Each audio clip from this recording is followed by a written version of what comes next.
اعوذ باللہ من الشیطان الرجیم بسم اللہ الرحمن الرحیم۔ السلام علیکم پیارے سامعین، کیسے ہیں آپ سب؟ امید کرتا ہوں آپ ٹھیک ہوں گے۔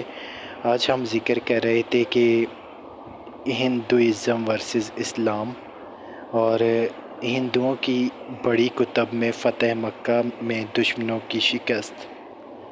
اتھاروا وید کتاب نمبر 20 باب نمبر 21 آیت نمبر 7 میں بیان کیا گیا ہے کہ تم اے ہندوستان، تم نے 20 بادشاہوں اور 60,099 افراد کو شکست دی جو اس سے جنگ کرنے کے لیے آئے جس کی تعریف کی گئی یا جس کی شہرت دور دور تک تھی، یعنی کہ حضرت محمد صلی اللہ علیہ وسلم۔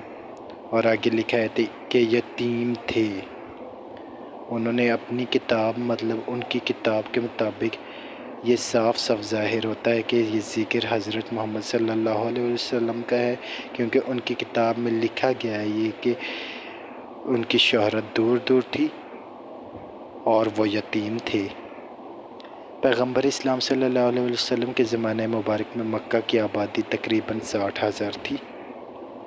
مکہ میں کئی ایک قبیلے آباد تھے، ہر ایک قبیلے کا ایک سردار تھا۔ تقریباً 20 سردار تھے جو مکہ کی آبادی پر حکومت کرتے تھے۔ ایک اباندھو کا مطلب ہے بے یار و مددگار ہستی، جس کی شہرت دور دور تک تھی اور جس کی تعریف کی گئی۔ حضرت محمد صلی اللہ علیہ وسلم خدا کی مدد کے ساتھ دشمنوں پر غالب آئے۔ اسی طرح کی پیشین گوئی رگ ویدا کتاب نمبر 1 باب نمبر 53 آیت نمبر 9 میں بھی کی گئی ہے۔ سنسکرت کا لفظ ششرانا استعمال کیا گیا ہے جس کا مطلب ہے جس کی تعریف کی گئی ہو یا جس کی ازحد تعریف کی گئی ہو۔ عربی میں اس کا مطلب محمد صلی اللہ علیہ وآلہ وسلم بنتا ہے۔ سام وید میں محمد صلی اللہ علیہ وآلہ وسلم کی پیشین گوئی کتاب نمبر 11 باب نمبر 6 آیت نمبر 8، احمد کو اس کے خدا نے دائمی قوانین عطا فرمائے، میں نے ان سے روشنی پائی جیسے سورج سے روشنی پائی جاتی ہے۔ اس پیشین گوئی میں یہ تصدیق کی گئی ہے کہ پیغمبر اسلام صلی اللہ علیہ وسلم کا اسم گرامی احمد ہے، تاہم احمد ایک عربی لفظ ہے۔ پیغمبر اسلام صلی اللہ علیہ وسلم کو دائمی قوانین عطا فرمائے گئے تھے، یعنی شرع شریف۔ رشی شرع محمدی صلی اللہ علیہ وسلم کی روشنی سے منور ہوا تھا۔ قرآن پاک سبا سورۃ نمبر 34 آیت نمبر 28 میں اللہ تعالیٰ فرماتا ہے کہ اور اے محبوب، ہم نے تم کو نہ بھیجا مگر ایسی رسالت سے جو تمام آدمیوں کو گھیرنے والی ہے، خوشخبری دیتا ہے اور ڈر سناتا ہے، لیکن بہت لوگ نہیں جانتے۔ اب میں آگے آؤں گا کہ کچھ ہندو اسلام کے بارے میں سوال پوچھتے ہیں، تو وہ ایسے ہی کچھ سوال ہوتے ہیں جیسے کہ میں آپ کو بتاتا ہوں۔ کیا ویدیں الہامی کتب ہیں؟ وہ یہی پوچھتے ہیں۔ اگر اللہ تعالیٰ نے ہر دور میں اپنی کتابیں اور صحیفے نازل فرمائے تو ہندوستان میں کون سی کتاب نازل ہوئی تھی؟ یہ ایک مین ٹاپک ہے۔ تو کیا وہ کہتے ہیں کہ کیا ہم ویدوں اور دیگر ہندو مذہبی کتب کو کلام الہی تصور کر سکتے ہیں؟ تو اس کا جواب دیکھنے میں میرے خیال میں صرف اتنا ہے کہ ہر دور میں الہامی کتب نازل فرمائی گئی تھی۔ سورہ رعد سورۃ نمبر 13 آیت نمبر 38 میں قرآن پاک فرماتا ہے کہ ہر دور کے لیے ایک کتاب ہے۔ اللہ تعالیٰ نے 4 الہامی کتب کا ذکر قرآن پاک میں فرمایا ہے۔ قرآن پاک میں نام لے کر محض 4 الہامی کتب کا ذکر فرمایا ہے، یعنی تورات، زبور، انجیل، قرآن پاک۔ تورات وہ الہامی کتاب ہے جو حضرت موسیٰ علیہ السلام پر نازل فرمائی گئی۔ زبور وہ الہامی کتاب ہے جو حضرت داؤد علیہ السلام پر نازل فرمائی گئی۔ انجیل وہ الہامی کتاب ہے جو حضرت عیسیٰ علیہ السلام پر نازل فرمائی گئی۔ قرآن پاک آخری الہامی کتاب ہے جو آخری نبی حضرت محمد صلی اللہ علیہ وآلہ وسلم پر نازل فرمائی گئی۔ تمام سابقہ الہامی کتب اپنے اپنے دور کے لوگوں کے لیے مخصوص تھی۔ قرآن پاک سے پہلے نازل ہونے والی تمام تر الہامی کتب اپنے اپنے دور کے لیے لوگوں کے لیے تھی، ایک مخصوص دورانیے تک کارآمد تھی۔ اب دیکھیں قرآن پاک تمام تر انسانیت کے لیے نازل فرمایا گیا ہے، چونکہ قرآن پاک آخری الہامی کتاب ہے، لہٰذا یہ محض مسلمانوں کے لیے نازل نہیں فرمائی گئی یا محض عربوں کے لیے نازل نہیں فرمائی گئی، بلکہ یہ تمام تر انسانیت کے لیے نازل فرمائی گئی ہے۔ سورہ ابراہیم سورت نمبر 14 آیت نمبر 1 درج بالا سورت کی آیت نمبر 1 میں قرآن پاک فرماتا ہے کہ الف لام را، یہ کتاب ہے جو ہم نے تمہاری طرف اتاری کہ تم لوگوں کو اندھیروں سے اجالے میں لاؤ۔ ٹھیک ہے، اسی کا پیغام سورہ ابراہیم سورت نمبر 14 آیت نمبر 52 میں بھی دہرایا گیا، یہ لوگوں کو حکم پہنچانا ہے اور اس لیے کہ وہ اس سے ڈرائے جائیں، اس لیے کہ وہ جان لیں کہ وہ ایک ہی معبود ہے اور اس کے لیے عقل والے نصیحت مانیں۔ اس سورت کا پیغام سورہ زمر سورت نمبر 39 آیت نمبر 41 میں دہرایا گیا ہے، بے شک ہم نے تم پر یہ کتاب لوگوں کی ہدایت کو حق کے ساتھ اتاری ہے۔ اب دیکھیں ہندوستان کے لیے کون سی کتاب نازل فرمائی گئی۔ اب یہ ایک سوال پیدا ہوتا ہے، ہندوستان میں کون سی الہامی کتاب نازل فرمائی گئی اور کیا ہم ویدوں اور دیگر ہندو مذہب کتب کو الہامی کتاب تصور کر سکتے ہیں؟ چونکہ قرآن پاک اور صحیح حدیث میں ویدوں اور دیگر ہندو مذہبی کتب کے نام نہیں پائے جاتے، لہٰذا کوئی بھی شخص یہ یقین کے ساتھ نہیں کہہ سکتا کہ یہ الہامی کتب تھی۔ یہ الہامی کتب ہو سکتی ہیں اور نہیں بھی ہو سکتی، اس بارے میں یقین کے ساتھ کچھ نہیں کہا جا سکتا۔ اگر یہ تصور بھی کر لیا جائے کہ ویدہ کلام الہی تھا، تب بھی آج آپ کو قرآن پاک کی پیروی کرنا ہوگی۔ اگر یہ تصور بھی کر لیا جائے کہ ویدیں اور دیگر مذہبی کتب کلام الہی تھی، لیکن وہ اس دور کے لوگوں کے لیے کارآمد تھی جس دور کے لوگوں کے لیے یہ نازل ہوئی تھی، اور یہ مخصوص لوگوں اور مخصوص دور کے لیے کارآمد تھی۔ آج کل تمام تر دنیا کے لیے لوگوں بشمول ہندوستان کو محض خدا کے آخری اور حتمی کلام کی پیروی کرنا ہوگی، یعنی قرآن پاک کی پیروی کرنی ہوگی۔ انہیں کسی اور کتب کا کوئی نہیں پیروی کر سکتا، یعنی چونکہ سابقہ الہامی کتب کو دوام حاصل نہ تھا، لہٰذا خدا تعالیٰ نے ان کی حفاظت کی ذمہ داری نہیں لی تھی۔ آج کل کسی بھی بڑے مذہب کی کوئی بھی الہامی کتاب جس کے بارے میں یہ دعویٰ کیا جا سکتا ہے وہ کلام الہی تھی، اپنی اصل حالت میں موجود نہیں ہے۔ اس میں من مرضی کی تبدیلیاں سر انجام دی جا چکی ہیں، کیونکہ ان کی حفاظت کا ذمہ دار اللہ تعالیٰ نے نہیں لیا تھا۔ چونکہ قرآن پاک قیامت تک کے لیے ہدایت کا سرچشمہ ہے، لہٰذا اس کی حفاظت کا ذمہ داری اللہ تعالیٰ نے خود اٹھائی ہے۔ قرآن پاک میں اللہ تعالیٰ فرماتا ہے سورہ ہجر میں سورت نمبر 15 آیت نمبر 9، بے شک ہم نے اتارا ہے یہ قرآن اور بے شک ہم خود اس کے نگہبان ہیں۔ اب دیکھیں کیا رام اور کرشنا خدا کے پیغمبر ہیں؟ یہ ایک مین سوال ہے۔ اسلام کے مطابق پیغمبر یا نبی دنیا کی ہر ایک قوم میں مبعوث فرمائے گئے تھے، لہٰذا ہندوستان میں کون سا پیغمبر مبعوث فرمایا گیا تھا؟ کیا ہم رام اور کرشنا کو خدا کے پیغمبر تسلیم کر سکتے ہیں؟ ہر قوم میں پیغمبر مبعوث فرمائے گئے ہیں۔ قرآن پاک سورہ فاطر سورت نمبر 35 آیت نمبر 24 میں اللہ تعالیٰ فرماتا ہے، اور جو کوئی گروہ، یعنی کوئی بھی گروہ، جتنے بھی گروہ ہیں ان کے متعلق ہے کہ سب میں ڈر سنانے والا گزر چکا ہے، مطلب ہر جگہ آیا ہے۔ تو اس کا پیغام سورۃ رعد میں بھی ہے، سورت نمبر 13 آیت نمبر 7 میں دہرایا گیا ہے کہ تم ڈر سنانے والے ہو اور ہر قوم کے ہادی۔ محض چند ایک پیغمبران کا ذکر قرآن پاک میں فرمایا گیا ہے۔ اللہ تعالیٰ سورہ نساء سورت نمبر 4 آیت نمبر 164 میں فرماتا ہے کہ اور رسولوں کو جن کا ذکر آگے ہم تم سے فرما چکے ہیں اور ان کے رسولوں کو جس کا ذکر تم سے نہ فرمایا۔ اس قسم کا پیغام سورہ مومن سورت نمبر 40 آیت نمبر 78 میں بھی دہرایا گیا ہے کہ اور بے شک ہم نے تم سے پہلے کتنے ہی رسول بھیجے کہ جن میں کسی کا احوال تم سے بیان فرمایا اور کسی کا احوال نہ بیان فرمایا۔ اب قرآن پاک میں خدا کے کچھ پیغمبران کے اسماء گرامی درج ہیں۔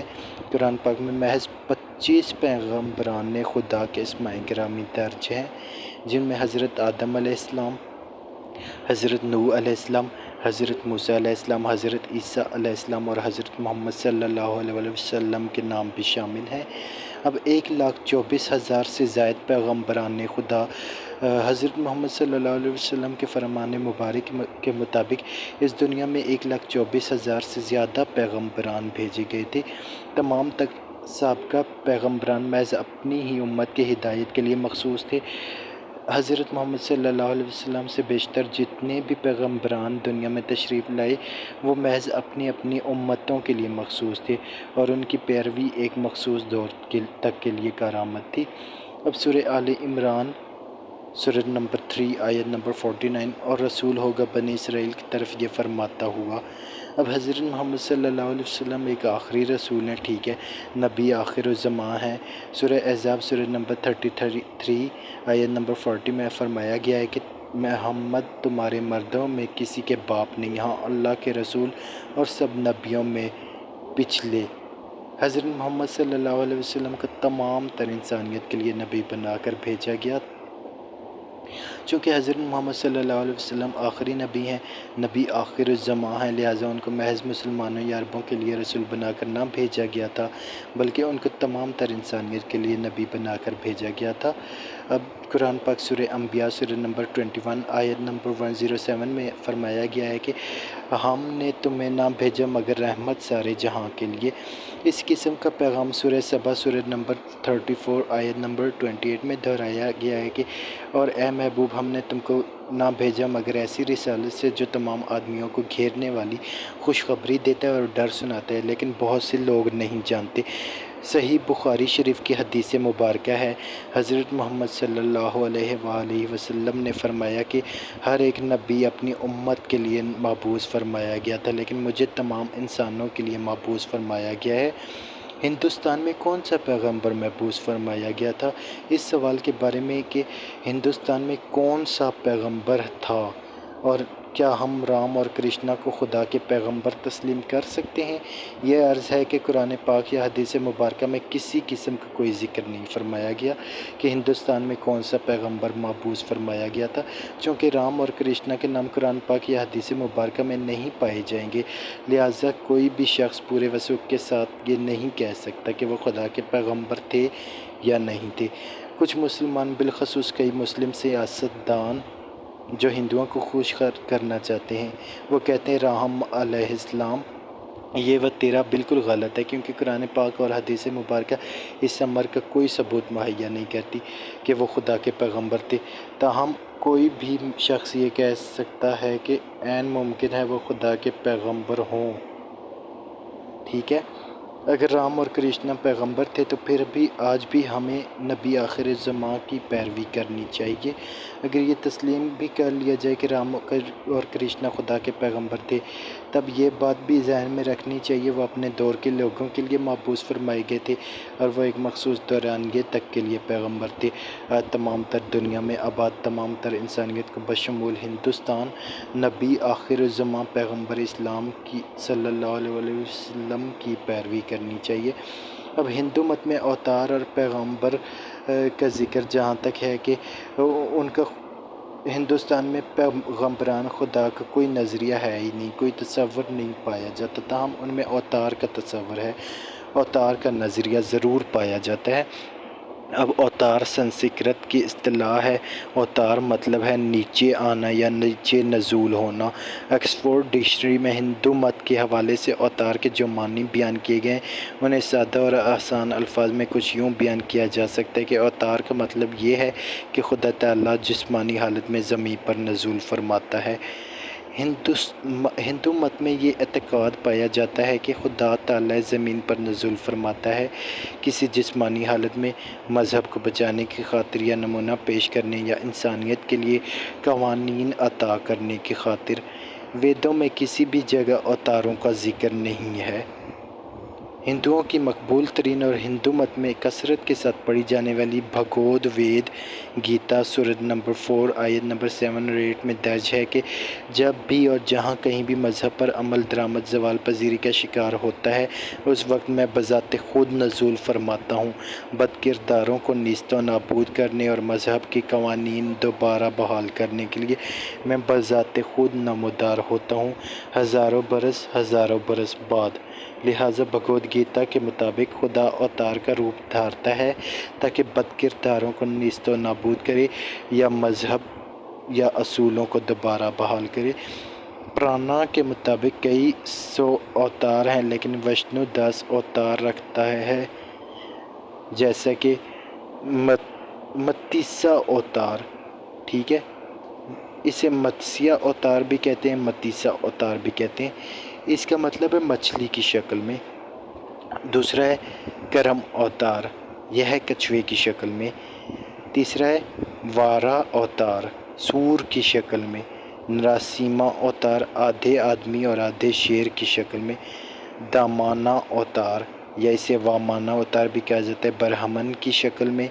پراشو آرام اوتار، پراشو آراما یا پراشوارما، اسے دونوں کہا جا سکتا ہے۔ پرویشرم بھی اسے کہا جاتا ہے، یہ ڈیفرنٹ ورڈز یوز کیے جا سکتے ہیں، ٹھیک ہے۔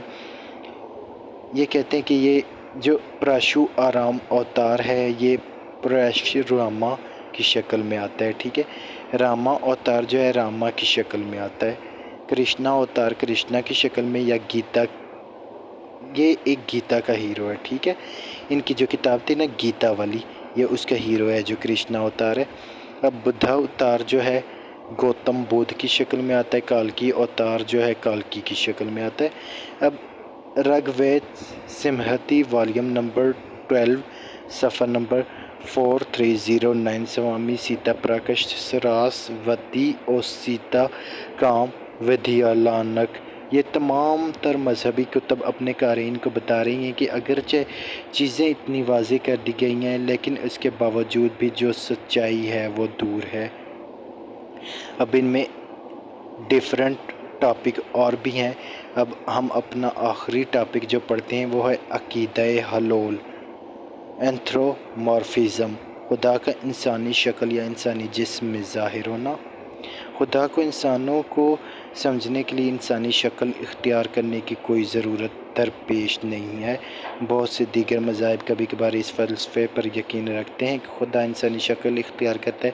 وہ اس کے لیے ایک منطق پیش کرتے ہیں کہ اللہ تعالیٰ اس قدر پاک اور مقدس ہے کہ وہ انسانی مشکلات، انسانی خامیاں، انسانی مشکلات اور انسانی احساسات وغیرہ سے ناآشنا ہے۔ وہ نہیں جانتا کہ ایک شخص کو جب چوٹ لگتی ہے تو وہ کیسا محسوس کرتا ہے، یا جب وہ کسی تکلیف یا مصیبت میں گرفتار ہو تو کیسا محسوس کرتا ہے، وغیرہ وغیرہ۔ لہٰذا انسانوں کے لیے قوانین مرتب کرنے کی غرض سے وہ زمین پر نزول فرماتا ہے اور انسانی شکل میں نزول فرماتا ہے۔ یہ بظاہر ایک اچھی منطق دکھائی دیتی ہے۔ تو ناظرین، آج کا ہمارے ٹاپک کمپلیٹ ہوئے۔ انشاءاللہ نیکسٹ میں آپ کو بتاؤں گا ڈیفرنٹ قسم کی تخلیقی کنندہ جو ان کی باتیں ہیں، ٹھیک ہے۔ تب تک کے لیے اپنا خیال رکھیے گا، دعاؤں میں یاد رکھیے گا۔ جس نے میرا چینل سبسکرائب نہیں کیا پلیز سبسکرائب کیجئے اور گھنٹی کا بٹن پریس کیجئے تاکہ آئندہ ایسی ویڈیو آپ کو ملتی رہے۔ اللہ حافظ۔